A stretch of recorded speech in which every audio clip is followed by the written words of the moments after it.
Can the Lions trick somebody into going Malik Willis 101 so they can get Aiden Hutchinson at 102? That and more today on a NFL show with Chris Allen and Adam Wilde. New project we've got going on. We'll talk about all things NFL with you degenerates, but today starting off with Dynasty, and then we're going to talk about how that rolls into redraft, going into what another hot best ball summer with Underdog. So we'll be talking some Underdog ADP later. See how some of those rookies are being valued in over in those best ball streets. So it's just going to be a simple SuperFlex mock. We're going to go through it pretty quickly. I will say we used, for the first round at least, we used Danny Kelly's mock draft. His most recent one came out after the Tyreek trade. So all the landing spots are from Danny Kelly over at The Ringer. Does awesome work. And then we kind of had to ad-lib like the second round, right? Because there's already not a lot of second round, third round mocks out. And then we also had to say, like, Breece Hall has to be there, right? So had to ad-lib Breece Hall in. So those are kind of our contributions there. But initially the first round's just going to be Danny Kelly. So we can go ahead and share what we've got for that for the viewing audience. So we've got the Lions taking Malik Willis, Panthers taking Kenny Pickett, Jets go Drake London, Eagles Garrett Wilson, Saints Chris Olave before Treylon Burks. Treylon Burks is going to the Packers at 22. Cardinals are going Jameson Williams, Chief George Pickens, Lions Christian Watson, Jets Jahan Dotson, Texans Breece Hall, Falcons Sky Moore, Commanders Matt Corral, Dolphins David Bell, Cardinals Kenneth Walker, Falcons Isaiah Spiller. We'll reference back to that throughout the show. I don't expect everybody to remember that, but when we make our picks, we'll remind y'all what NFL franchise they went to. Mm-hmm. So Chris, I'm going to go ahead and let you pick. Do you want to make this a snake, and do you want to go first or second? How do you want to do that? I can go first. I think that's fine. But I do want to contextualize all this for the folks that might be listening or watching, that this mock draft that we're referencing, obviously Adam already said that this was something that was put together by a different group of folks. And so I don't think the point really here is to nitpick like the landing spots. This is more about our process for valuing what these rookies, how we're going to value these rookies after we find out their landing spots. Because if you think about, if you spin this forward a couple of months, what's going to happen? We're going to know draft capital. We're going to know landing spots. And we're going to at least have an idea of projected value, or not projected value, or just projected workload based off of their situations. So essentially we're cutting out that first portion, right? Or the first two steps where we know what their draft capital was, and we also know what team they're going to, and we can project what their workload might look like once we get into preseason and then the actual regular season. So obviously some of our, I guess the nuance might change if a player leaves, drops out of the first round and goes into the second round, or maybe not so much. Depending on, second round wide receiver, I'm not going to change. Yeah, but when Malik Willis doesn't go 102, that's going to change quite a bit. Exactly. Which I don't think is going to happen, by the way. That's a pretty significant shift. But I think that's where let's try not to focus on that part, more so that if we know Malik Willis is getting drafted by the Lions at 2, how are we going to value him? If we know Kenny Pickett is going to be drafted at, 6th overall to the Panthers, all right, so how are we going to value him? So it's just like you assume that first part, and then we move on to the next part, is like how we're supposed to value him. That makes sense? Yeah, let's do it. And you're up first, SuperFlex 101.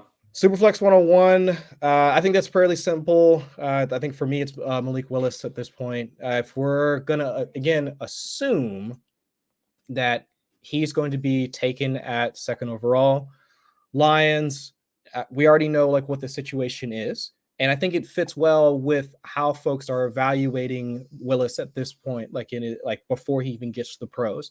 Ton of upside, whether it be through the air, on the ground, whatever the case may be. But I think raw is probably too much, too negative of a descriptor. But needing time, it's fair. But I'm saying I don't want to undersell what he could possibly be, but needing time to take his talents and develop them to get to the NFL level. I think that's a more accurate way of describing how we're looking at Malik Willis as of right now. So if he gets that time, they need at least another year to get out from underneath Jared Goff's contract, if I'm remembering correctly anyway. So if that's the case, I mean, they don't care, but I think from a financial standpoint, it would make some sense in order for them to just kind of let's kick the can down the road for at least a half to 3/4 of the season. It's not like they're going to be vying for a playoff spot anyway. Well, I mean, they actually, you know what? They might. Now the Packers have kind of fallen out of contention. No way. So, I mean, yeah, I'm just saying, who knows, man? No, it's not like Chicago's making, taking leaps and bounds in order to win the NFC North. So I'm just saying, who knows? Crazier things have happened. So, but either way, I think at this point, Malik Willis has shown from a fantasy perspective, he has the largest upside. So I'd say with the draft capital and the landing spot, 1-1 for me. So this is the question. Is that a smart decision if they took Malik Willis at 102? In Chris Allen's opinion, is that a smart decision? Is it a smart decision? No. Agreed. And they have been making reasonably smart decisions. It was actually a very smart decision to take Jared Goff. You guaranteed you were going to suck for a couple of years. You could afford it. They had the cap space, and you got an extra first-round pick to take him. So they're kind of just like, they would be backtracking, in my opinion, to take Malik Willis when there's going to be better picks available in the top 5 next year. So Malik Willis is exciting right now. Look, he did well at his pro day, but if you think back, how many people really do poorly at their pro day? Now, some do. I'm sure we could pull up some names that did poorly. Most people don't do poorly at their pro day. So all the electric film that you see from Malik Willis is what you've got to stand on right now, and he can be fantastic. But should he be a number 2 overall pick? No, probably not. Now, he probably will go top 10. He'll probably go top 10 because you're not going to normally see a quarterback get it. There's not going to be an NFL draft where a quarterback doesn't go top 10.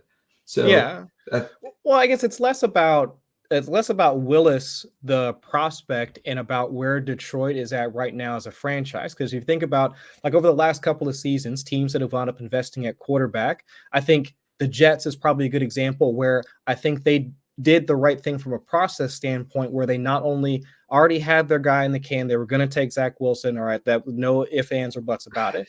But then they also used the picks that they had in order to take Elijah Vera Tucker and also Elijah Moore as well. So it's just like boom, boom, boom.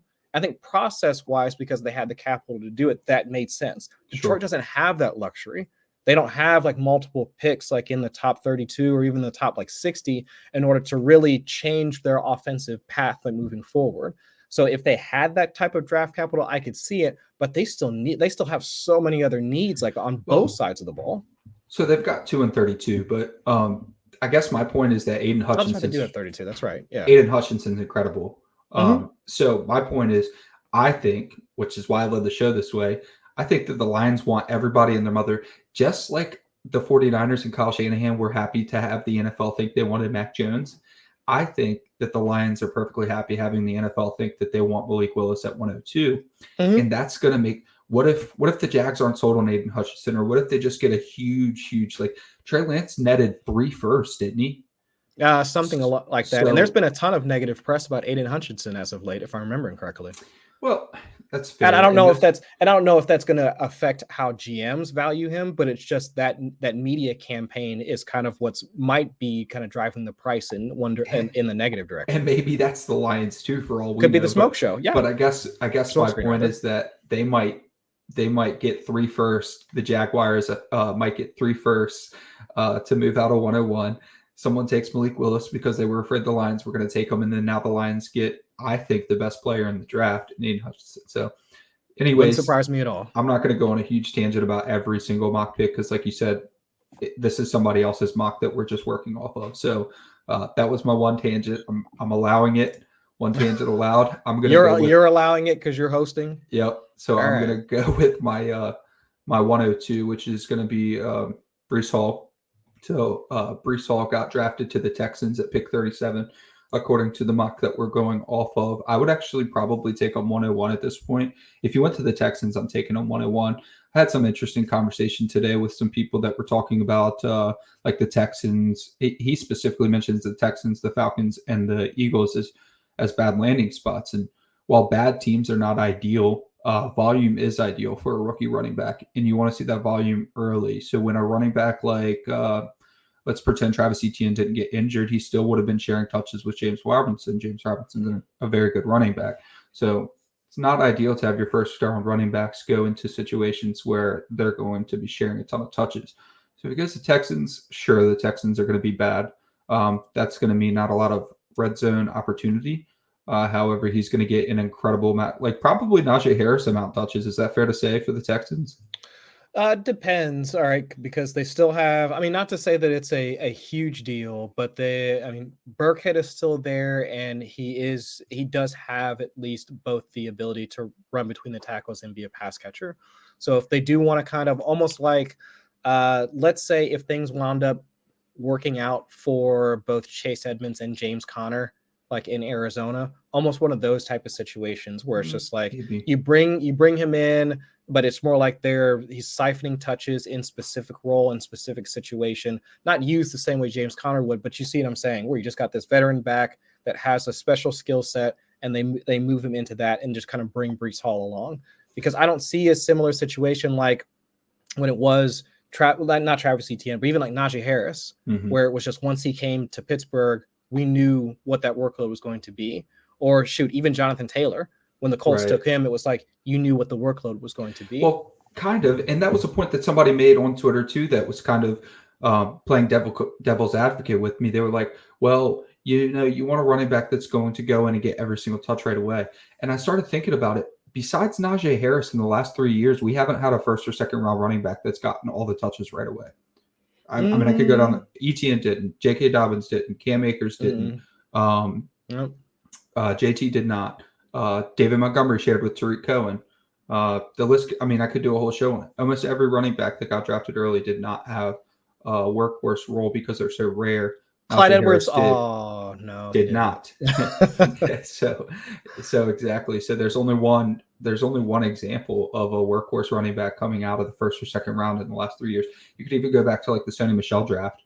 None of those guys got workhorse roles right away either. Rashad Penny didn't. So it's really just like what did Gurley get the first crack like when he came out? Because I'm trying to think of even workhorses. That was 2015 though. That was like Gurley is actually, that's interesting you brought Gurley up because he's kind of the reason why these running backs don't come out and get workhorse roles right away, because you paid Todd Gurley got all that money, and then the running back contracts, then you got the holdouts because other guys weren't getting that money, but it's because Todd Gurley got that money and then tore up his knee, or actually he had arthritis in the knee, right? So it was getting torn up, and people realize we can't pay running backs all this money. Not only can't we pay running backs all this money, we need multiple running backs to make sure that we're not dealing with these injuries late into our playoff pushes. So that's why these running backs that are really, really good are coming out not getting full touches right away.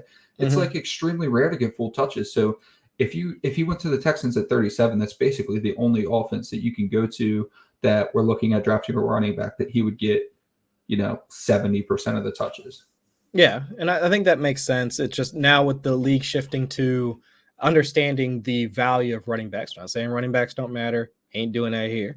It's just more about what their actual value is to a team and how you can wind up spreading out the financial responsibility across multiple players, like versus investing in the workhorse back as we used to see back when it was. Right. Remember, like team jam them in like in DFS, like back then it was like David Johnson, Le'Veon Bell, and like Todd Gurley, and it was like you were putting like 3 10K backs in your lineup and then just like figure out the rest. Like how many 3K receivers can I jam in with these workhorse backs? And now they're just not there. I mean, like you had to basically, if you put Dalvin Cook in your lineup, you basically had to just not watch last season because like you're afraid that he's going to get injured or he just might not have that great of a day because I don't know, maybe Alexander Madison gets a touchdown. So I guess my point is even the best of the best backs right now aren't the most reliable. So sure. I mean, Breece Hall to the Texans, plenty of negatives. Everything about the Texans is negative. But, I don't know. Well, okay, not everything. They might be on. I kind of like Davis Mills. If the floor is 0, yes, they are probably they are going up from 0. Yeah, not gonna lie, I kind of like Davis Mills. I can see myself like getting on board with at least that offense from that standpoint. Brandon Cooks is still there too, so it's one more year. I mean, Brevin Jordan at tight end, so it's just like their pieces Nico there. Collins, we can name all the dynasty assets that we're excited about. So it's just like I don't know. Like it's not all bad. It's not all bad. All right, you can take the 103 here. All right, so the 103. Who do we got? So I think the easiest thing to look at this point. I'd probably flip back to quarterback right now. The next, who's next? So we already took. So Kenny Pickett went to the Panthers. Yeah. And so he probably. The only other quarterback we have is Matt Corral at 47, went to the Commanders. Yeah, Pickett at 3, even though I'm really hoping that that's not the case, that Pickett doesn't wind up with the Panthers, just because that's just a poor situation for him at this point. Isn't that just asking for like what you already have? I'm not saying he's not going to be better than Sam Darnold. Like, he could definitely be better than Sam Darnold. That's a really low bar. But it just feels similar to, actually, no, not even similar, but I say it's akin to Trevor Lawrence getting drafted to the Jaguars, where you have an owner that doesn't really, even though they're a part of the organization, it seems like they're just flying by the seat of their pants. Right. Head coach could be a lame duck at this point. We don't know, but if they don't wind up turning out some wins, he could be gone and just finds himself in a bad situation. So while it might look bad, or it might be great for the Panthers, like on the surface, I mean, unless there's just an immediate turnaround, I just think it winds up being a bad situation. But got the draft capital. We can see a path to him getting starts at some point throughout the season. Sure. I mean, especially considering what they currently have under center. So Pickett at 6, or now for me, from the draft at the 103. Okay, fine. Okay. Yeah. I mean, I guess that's fair because it is SuperFlex. So you're going to see those quarterbacks go off the board pretty early. I'll throw this back up for the viewing audience. I'm not going to go wide receiver quite yet because we actually got some pretty juicy landing spots here for these running backs.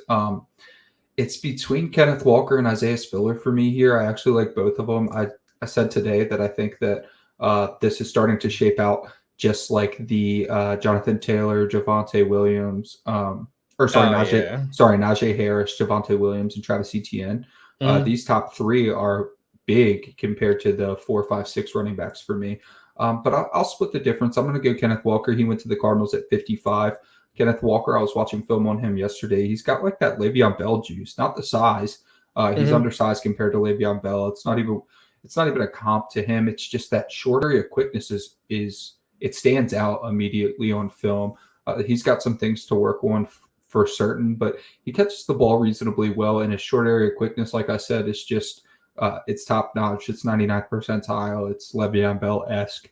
So fitting in with the Cardinals, he's going to get to take on a little bit of Chase Edmonds' role and be that pass catching back, the electric back that's in the 2-minute drill. So now you're getting into the territory where you don't get full run right away, but you're going to get very high value touches with Kyler Murray. So take Kenneth Walker III there at 104. Oh, I like that one. Yeah, I do. So let's see. Moving back to me, I don't know. So where are you thinking? Would that be wide receiver for you? Because that's where I'm kind of leaning, looking at like what's still available there on the board. Because that was going to be my pick. Kenneth Walker was going to be your pick. Yeah, because I did like that spot. Like I did like the spot for him, and with the Cardinals. So I would probably move back to wide receiver. Or how much do you care how slow Isaiah Spiller was at his combine and his pro day? Not too much, but yeah, I don't give a shit. Now I guess we can cuss. It's our show. I don't care. Yeah, but now I'm just not really feeling that one. But I do really like if Garrett Wilson does get drafted by the Eagles at 16, I do kind of like that. It's between him and Treylon Burks, but this is the conundrum that I'm having with that pick. We always do this with we're always on board with the same wide receivers. Yeah, and I'm trying to reconcile in my head, do I want to overpay for whomever the Packers wind up taking? Yeah, I guess 22. We should mention that Treylon Burks did go to the Packers at 22 in this mock. Yeah, and I'm trying, I want to get that discussion out of the way, because what is going to happen at that point to the Dynasty community, like if that were to happen, or whomever it is? If it's not Burks, and let's say they take Olave or any one of those guys, because it's essentially those like first 4 or 5 guys, right? Wilson, Olave, Burks, Williams, and who's the last guy? Pickens. George Pickens. Yeah, so it's like any one of those 5 guys, because I don't think Sky really fits into that. Sky Moore won't go that early. Right. So if any one of those 5 guys goes to the Packers, do we wind up essentially boosting them past what we'd originally thought we were going to pay for them at that point? Instead of paying 10, let's say 106, 107 prices, are we now going to have to push them up into the 104 range because they get drafted, because they get not just the first round draft capital, which most assumed, I would say over half of those guys are going to get, but then they get the landing spot that we all think is the best for fantasy production. Yeah, I was making a TikTok about this exact discussion, and I accidentally freaking deleted it. But I was talking about how Treylon Burks is the perfect draft pick for the Packers.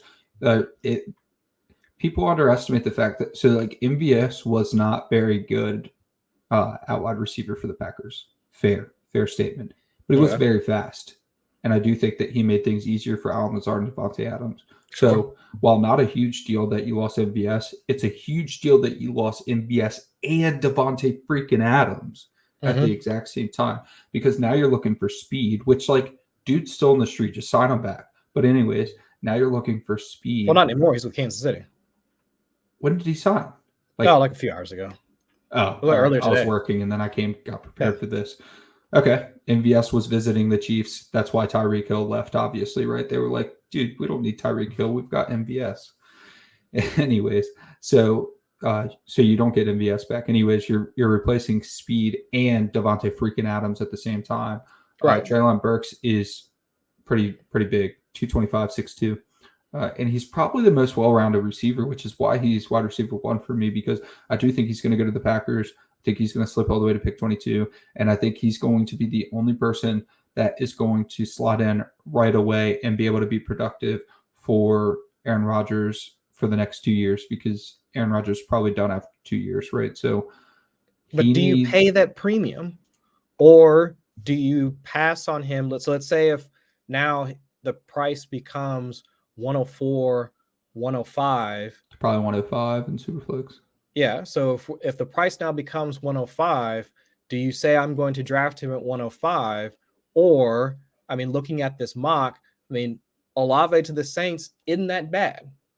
Do I take a I would say minimum 2 pick discount and take Chris Olave there, where you know that at least from a role standpoint, he will fill a similar role with the Saints.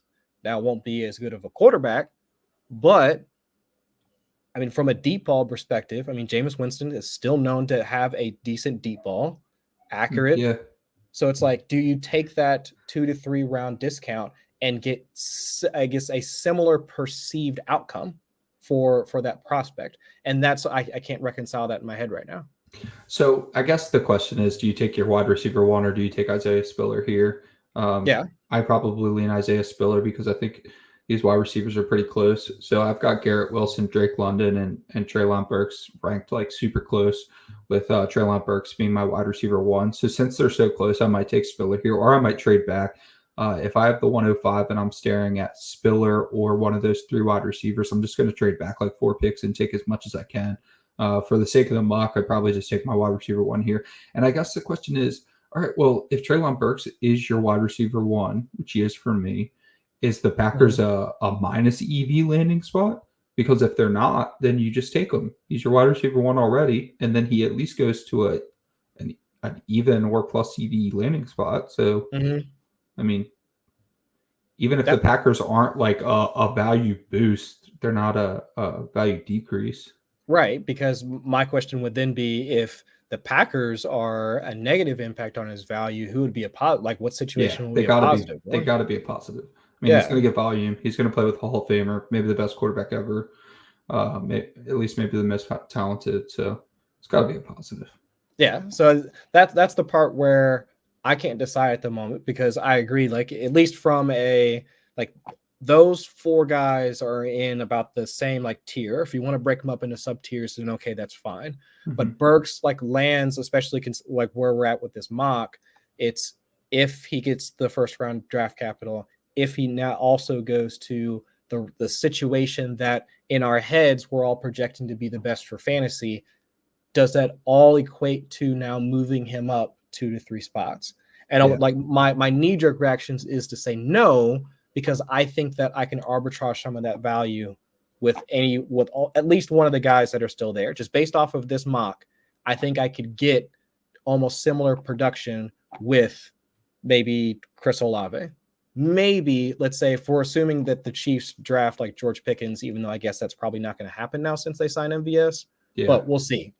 But it's just like, that's where I would have to look at how the rest of the dominoes fall like afterwards. And if now we're going to start projecting Burks to be now a top 5-ish pick in Superflex. Yeah, I had a feeling they were going to go MVS, but I still think that George Pickens is a viable pick. Yeah, I guess I'd probably go Treylon Burks here just because. So we're going to talk about the Falcons being Spiller's landing spot. I guess do you want to take Burks or Spiller, and then I'll take Burks tangent. And then you go Spiller. All right, so I'm going to go Spiller, and he's going to the Falcons at 58. I guess the knee jerk here is that Cordell Patterson signed for 2 years and looked really, really good the past season.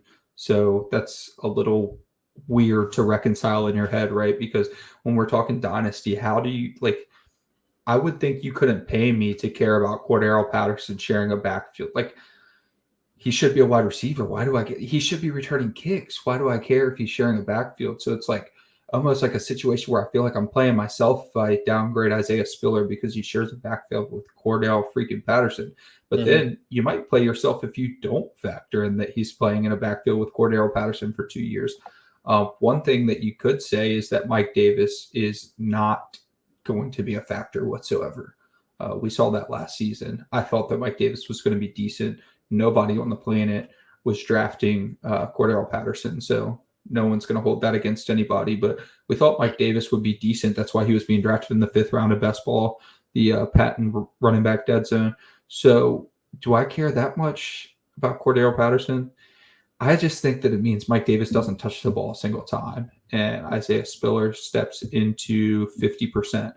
If I could get 50% from a rookie that got early second round, mid-second round draft capital, yeah, I think I'm fine taking him before a wide receiver, because then it gets into the philosophical concept that I have of I can acquire wide receivers a lot easier than I can acquire workhorse or relatively close to workhorse running backs. So in the draft is where I want to get those running backs. And I want to get them early in the rookie contract, because anybody that's ever listened to me knows I care more about contract than I care about age, than I care about touches. To me, it's all about contract, because it's so hard to get the second contract, and it's so hard to land in a plus situation in the second contract. Almost always the second situation is worse. Chase Edmonds went to a dream landing spot. Get out of the way, Myles Gaskin. Chase Edmonds is here. 2 days later, Raheem Mostert signs with the Dolphins, right? So it's so hard to go to a second situation that's better than your first situation. So I want those running backs on rookie contracts. I want them for 4 years. Probably try to move them when they get, maybe just a little past their peak. So I like Isaiah Spiller. I think that 50% timeshare with Cordell Patterson's plenty to go here before the next 2 wide receivers. Yeah, and I'll just go ahead. I mean, are we just assuming that the next 2 are going to be London and Wilson? Yeah, London and Wilson. I'd probably flip the order, though. I would think Garrett Wilson. London. Yeah, me too. That's my thought. Me too. At the very least, with the Jets landing spot for London, Eagles landing spot for Wilson, my guess is that fantasy community will what's the one big differentiator? Quarterback play. So it's easier for folks to go. Well, and also, right now, if London goes to the Jets, he still has to compete with, Elijah Moore still there, Corey Davis still there. They just brought on CJ Uzoma, my guy from Cincinnati. So and remember in this mock, they also brought in Jahan Dotson at 35. Right. So it's like more competition. Yeah, target competition. Whereas with the Eagles, everybody's just been waiting for somebody to replace Jalen Reagor and get him off the field forever. So. That's so unfortunate, man. I was so excited about Jalen Reagor. Yeah, same. But I basically donated every showdown slate because I was just like, Jalen Reagor's good. Yeah. I just told myself, there's no way he could be this bad. So every showdown slate, I'm like, I'm the shark. Yeah. Yeah, I don't know if he can be this bad. Yeah. I was the sharp every showdown slate, and I was also turning off the TV at halftime because my overweight on Jalen Reagor's strategy did not work out. It did not. Yeah. Sorry, who you Well, got next? Where are we at right now? How the hell do we do that now? So so you got to take Garrett Wilson, so I got to take Drake London. We talked about both of them, so that means it's back to you. Okay. So where are we at? 108? I think like 108. Okay. We'll get there eventually. The viewers at home are keeping track with their pen and pencil, I know. Hopefully that's the case. I'll still probably continue to roll down the wide receiver. Yeah, we're gonna have like Jameson 7 in the first round. Right. And see, that's why it goes back to my earlier question. Like if Treylon Burks winds up getting that first round draft capital and goes to the Packers, but we still have 4 other wide receivers that are going to be going almost in succession right afterwards. Why do I have to spend the 105 on Burks if I can just get any one of those guys if I can get Jameson Williams at the 107, then I don't care about the 105. Well, that's because you're not allowed to trade down in a mock draft. That's why. Well, that's fair. Okay, fine. But then I'll just take. I'll take Jameson Williams like right afterwards. I mean, why not? Yeah, you make a great. So Jameson Williams went to the Cardinals. With the Cardinals. Cardinals at 23. You make a great point though. Like, why do I want to draft anywhere besides 1 or 2? And I don't really want to even draft. I don't want to draft 2 because I don't think that we'd be this excited about Malik Willis next year. Now we're having Derek Brown on next week, our good buddy, and he's gonna disagree with me about if I should value Malik Willis at 101 in SuperFlex. And we have plenty of friends that would say that I should, but this time next year when we're slotting in Malik Willis, he might be like our quarterback 3, right? So I'm trying not to get too excited and look towards the future a little bit and think, what if I just like trade my 102 for a couple 2023 picks or something like that? Might have to. Or just depends on where do you want to go shopping in this draft? Because if you are pigeonholed at like the anywhere from like 102, 103, and might as well be 108. Yeah, and just move back. Well, no, okay. I think Kenneth Walker is a little tier above the others, but let's say like 103. Sure. And if you like Kenny Pickett, but let's pretend because I don't. So let's say where I'm at 103, what's stopping me from getting the 110 and 2023 first for the 103? Right. Yeah, take that all day of the week. You might get a better quarterback next year, and you still are going to land with Jameson Williams. Right. So I don't mind that whatsoever. Yeah, that's why I'd still go back to like that Burks pick. It's like, why do I have to take him? I don't think I have to. That's true. In this mock, you do, but yeah, you might as well just trade back and then end up with Jameson Williams. I mean, you're not going to get production from Jameson Williams until probably halfway through the season, but whatever. I mean, it's honestly, we didn't get production from Odell Beckham halfway through the season, and then he had the best catch in NFL history. So, well, then he had, but he still put up 1,000 yards his rookie season, didn't he? Yeah, I think he did. I think he missed 3 or 4 games. Yeah, with a hamstring. Mm-hmm. All right, so that means it's back to me, and I'm going to go with George Pickens. Chiefs take George Pickens at pick 29. He's got decent size for them, so he kind of is an outlier in terms of who they have on the roster right now. So you've got MVS that's decently tall, but he's really fast. And then you have Juju Smith-Schuster that's going to play a ton of slot. I'm assuming it's not definitely going to play slot, but we all know what he looked like when he went outside after AV left. So Juju's probably going to be locked into the slot alongside Travis Kelce, and that would leave George Pickens as a day 1 starter. Mecole Hardman does not need to see the field. Dude, okay, so Mecole Hardman on Twitter quote tweeted, so someone did a who's stopping this offense for the Chiefs, and they left him out of it. So it's like Tyreek, I did Kelce, see that. Juju, yeah. And he left himself out of it. Dude, okay, I played every Chiefs showdown, even when it was on 1 p.m., even when it was on 4 p.m. By the end of the season, Mecole Hardman was 5th in target share with 20%. Byron Pringle was better. And DeMarcus Robinson was getting more snaps. Sorry, I can't confirm target percentage. I actually meant snap percentage. So he was getting like 20% of the snaps by the end of the season. So he seems to believe that he was the wide receiver too, but snap share seemed to indicate otherwise. So Mecole Hardman, don't even factor him in whether your favorite rookie that goes to the Chiefs is going to get any run early or not. Like maybe, I don't know. No one's going to keep George Pickens off the field right away on the Chiefs. So he's going to get early production with the best quarterback in the NFL. He's going to have him for 5 years because he's going in the first round at pick 29. So I'll take that. I'll take any wide receiver that goes to the Chief at pick 29. Sure. So what at this point we're back to me at 109. Let's or just, are we at the 111? Let's pretend we have 2 more. Okay, so then I'll take Matt Corral. And so what? That'll be our QB3 now. We're assuming we're at the 111. Yeah, he went to the Commanders at pick 47. Yeah, which is not bad. But I still like this quarterback class as of right now, like outside of I think Ritter, and that's only because, or not only because, I am somewhat biased since Ritter went to my alma mater. But still, I do think that the upside I can make the case for Ritter long term versus what Matt Corral would bring to the table. Right. That's just in my personal opinion. Yeah, I think Ritter might end up ahead of Matt Corral in the real NFL draft and in SuperFlex drafts.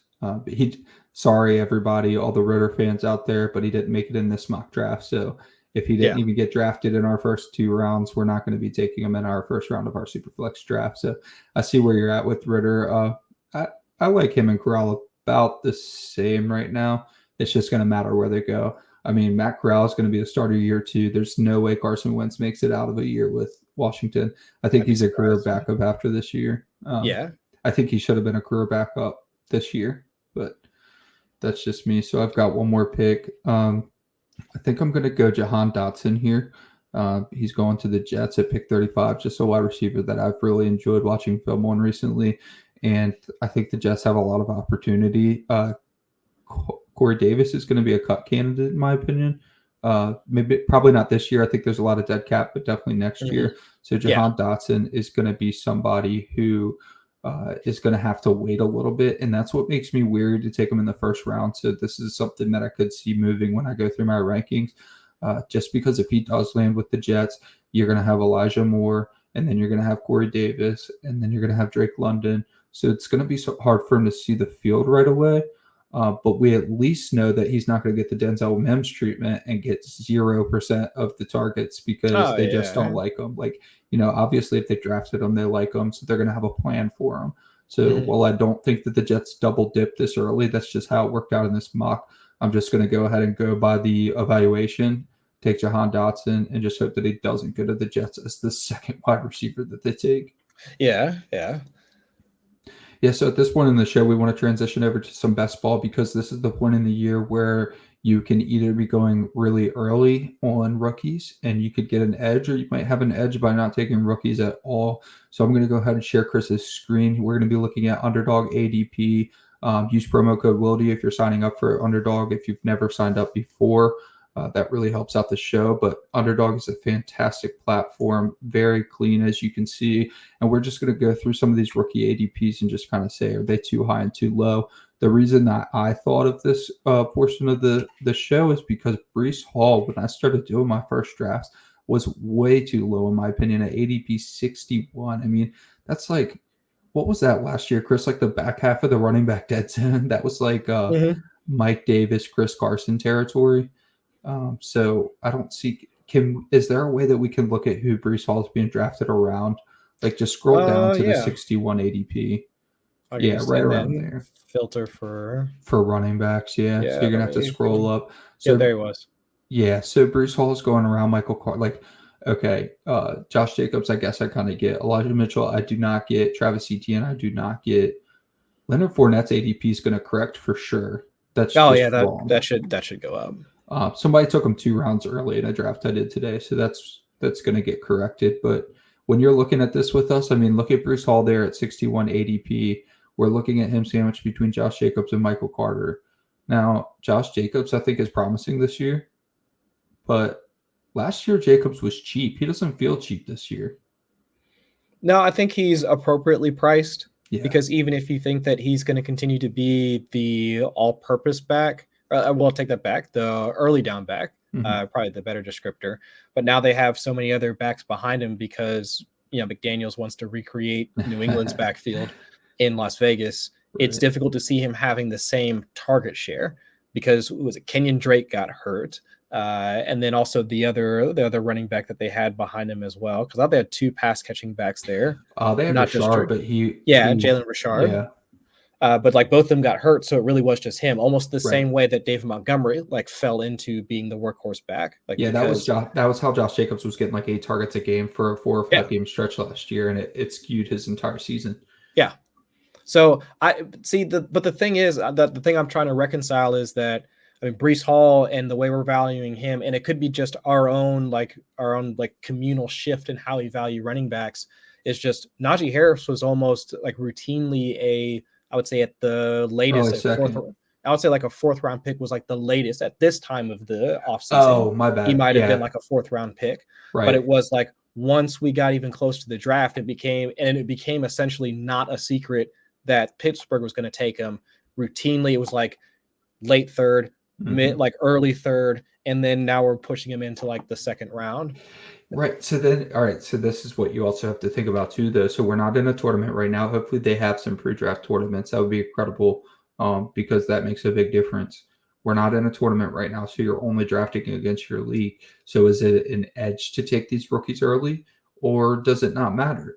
Or is it even better to avoid the unknown and just like, do you take down your 12-man leagues by just not drafting rookies? It depends on honestly, this is where draft capital comes into play, and it depends on the position as well. I think from a analytical standpoint, historically speaking, it's been the 1st round, like the running backs with 1st round draft capital, and then the wide receivers with either 1st or 2nd round like draft capital. Right. It's been lesser, like any of the guys that have fallen outside of day 2 for wide receivers, especially running backs. It's been more difficult because you got to think about what's their path to seeing the field, and you want them getting targets like right out of the gate, because it was like Jamar Chase right out of the gate. 1st round draft capital right out of the gate, getting targets. Like we were just talking about with Najee Harris, 1st round draft capital right out of the gate. Getting that work. So that's where the overlap exists between both Dynasty and Bestball, because for the high-end guys, and the assumption that we always have in Dynasty, if you get the draft capital, you're going to get the reps, we're going to see you on the field. And then, of course, that correlates then for Bestball. But at the very high end, we're talking like if you're getting picked in the first like top 6 picks for running backs. And for wide receivers, if you get that 1st round draft capital as well, then you can wind up seeing those guys out on the field sooner rather than later.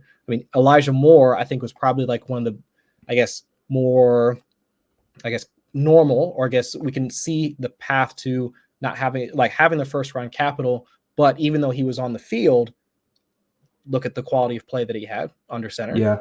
Yeah, that's true. So this is a take that you're going to hear me talk about this entire offseason into the draft. It's going to get so tiring by the time that the draft comes around, or even that the season comes around. And it's that I think we're starting to see a shift where these wide receivers are coming into the NFL more pro-ready than they were in the past. So we used to have a rule that in Dynasty you had to be patient about your wide receivers, and it's just starting to not appear to be the case. And we keep getting Jamar Chases, we keep getting Justin Jefferson.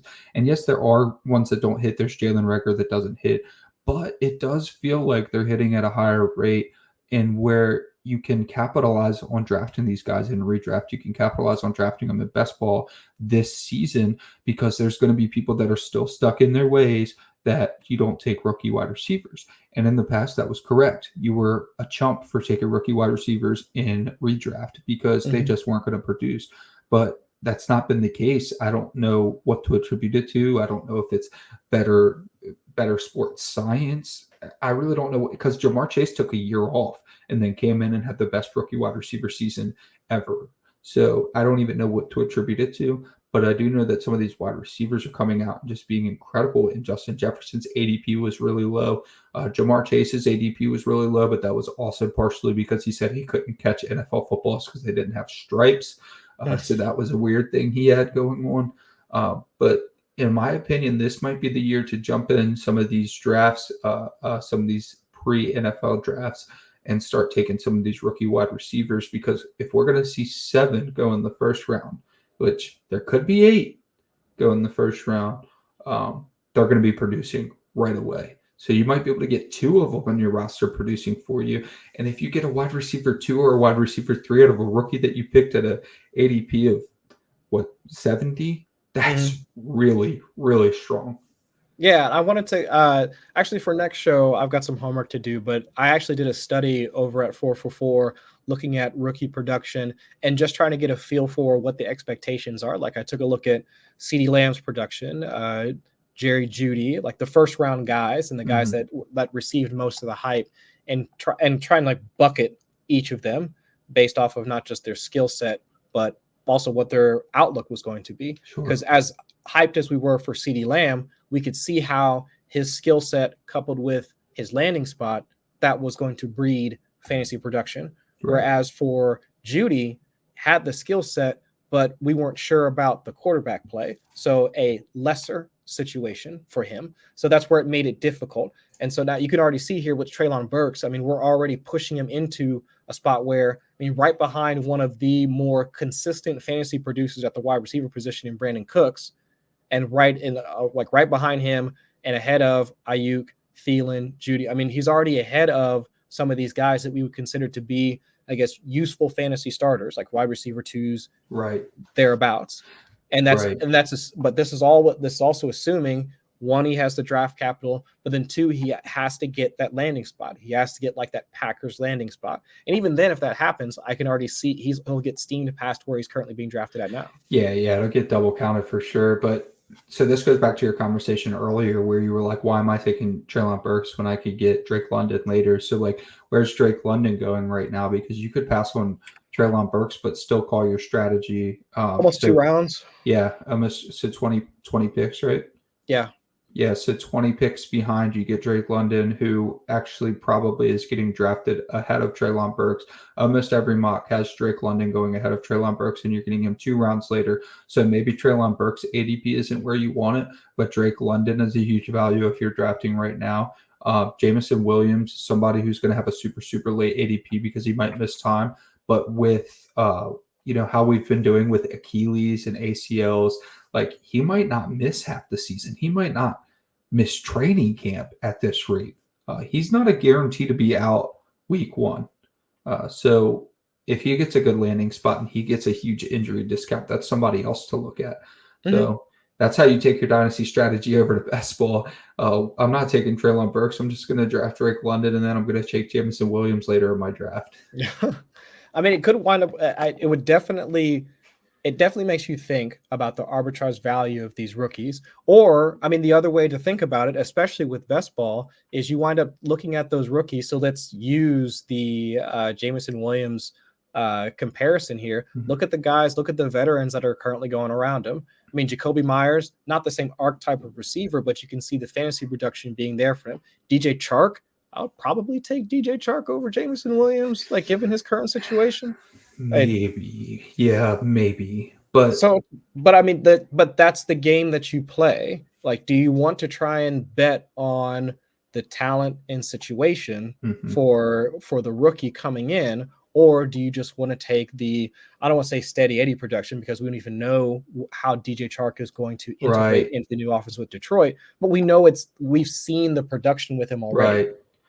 So that's the balancing act that you have to play with these guys. So you teed up my take perfectly. This is exactly how you end up getting your money back exactly on Underdog and don't make any money. Take all the steady Eddie production. So last year I would like throw in some upside players, and then when I felt good about my upside, it's like, all right, give me Jacoby Myers. Or last year it was give me Jamison Crowder, and I wanted to pair my floor with my upside, and I thought that was an excellent strategy.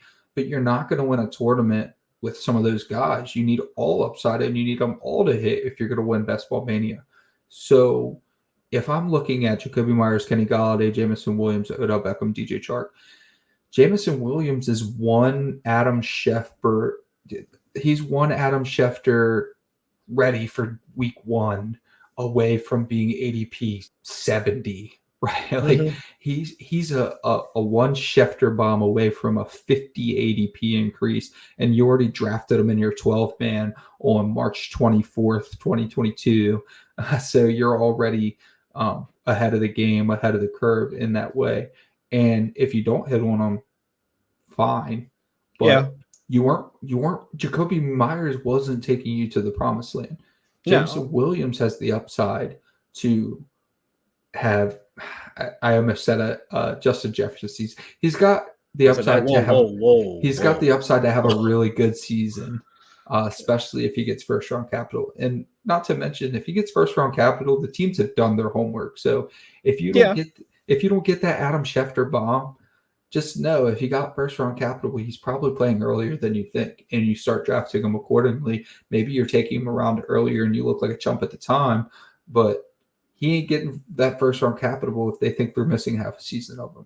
No, and I think that's fair. It's all about what's that closing line value going to be. Yeah, like exactly. can you beat the CLV on where you're drafting these players? And you need to be able to tell yourself a story about how whichever player you're drafting can outkick their ADP at the end of the season. Now, of course, everybody wants to try and find their Cooper Kupp for 2022, where I'm going to take a guy in the third-ish round, fourth-ish round, and he winds up being the number one like wide receiver. Sure. And Jamar Chase last year, same thing. Right. So, but that's probably not going to happen, especially in the ADPs that we're talking about right here. You're not going to get DJ Chark beating out any of the guys that we're drafting in the second round. Right. I say that now, and he's going to just have an awesome season with Jared Goff.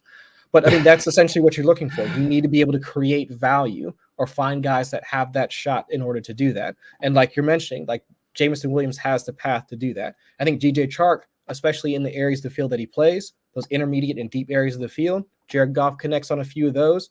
He could easily outkick.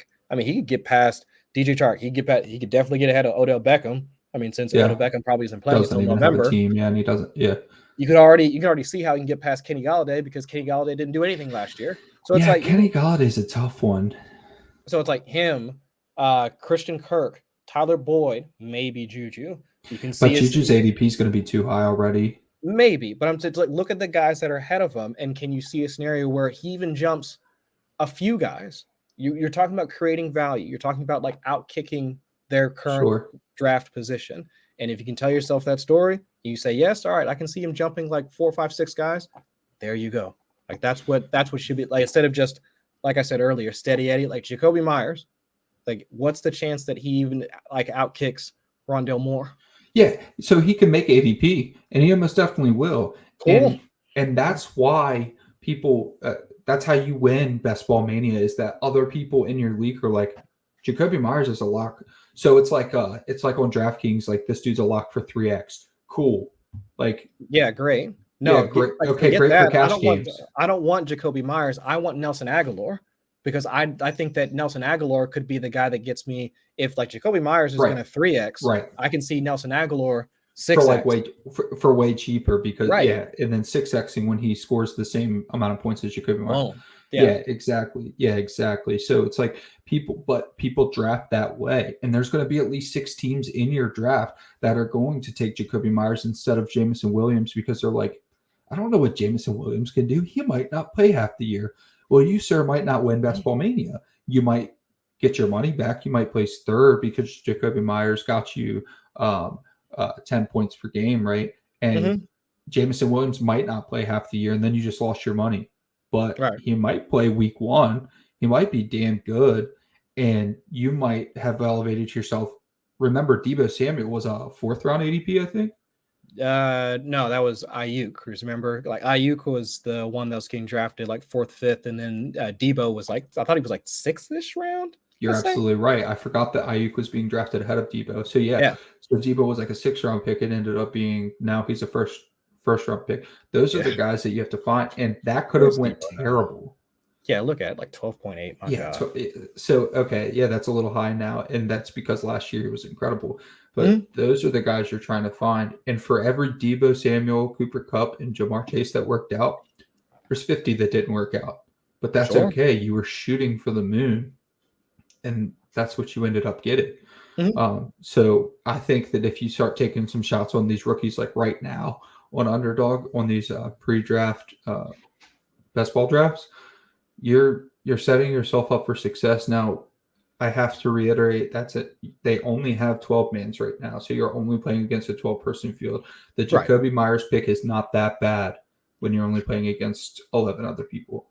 But when you get into Best Ball Mania, you want to be taking the Jameson Williams over the Jacoby Myers. Mm-hmm.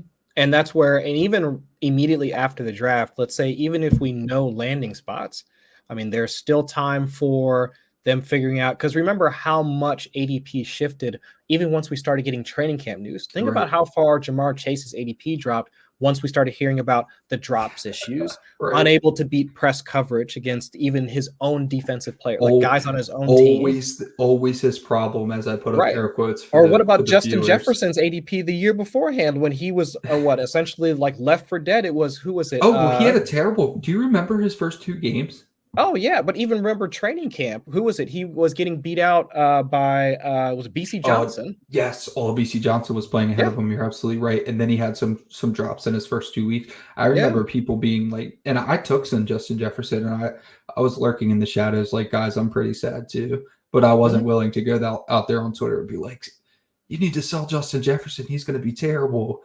I'm just kind of like crying in the corner, hoping things turn around.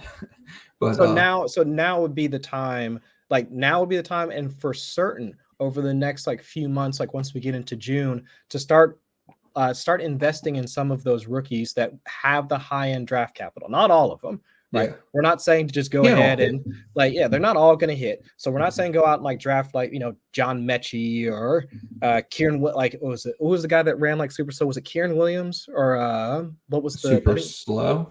Spiller ran slow as shit. Well, yeah, true. But it's like the guys that we've been talking about tonight that we assume are going to have day 1, early day 2, or the round 2 draft capital. Focus on those guys and see where, especially at the wide receiver and running back. Quarterbacks, no. We're like the news is already out about this quarterback class. Wait until 2023 in order to try and do that. But for best ball, wide receivers and running backs, I think that's where your bread is going to get made, especially if you're looking at best ball. Right.